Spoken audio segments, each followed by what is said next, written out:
نہیں مثلا یہ کہ ڈیکارٹ بھی ایک سبجیکٹیوسٹ ہے، لیکن یہ کہ وہ حقائق اشیاء کا انکار نہیں کرتا، لیکن وہ کہتا ہے کہ جو اس چیز کا ہمیں تیقن ہو سکتا ہے وہ صرف ہمارے اپنے خیالات ہیں، اور جو خارجی دنیا ہے اس کا تیقن جو ہے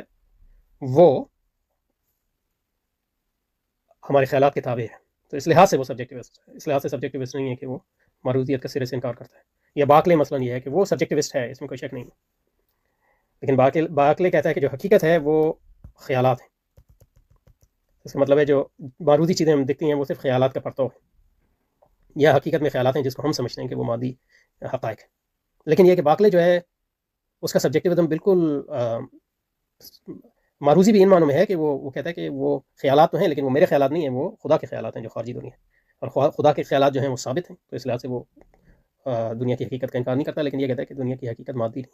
بلکہ یہ جس چیز کو مادی سمجھتے ہیں یہ خدا کے حقائق، خدا کے خیالات کا پرتو ہے. اور پھر ایک سبجیکٹیوسٹ وہ ہوتا ہے جو کہتا ہے کہ مطلب یہ ہے کہ دنیا میں جو حقائق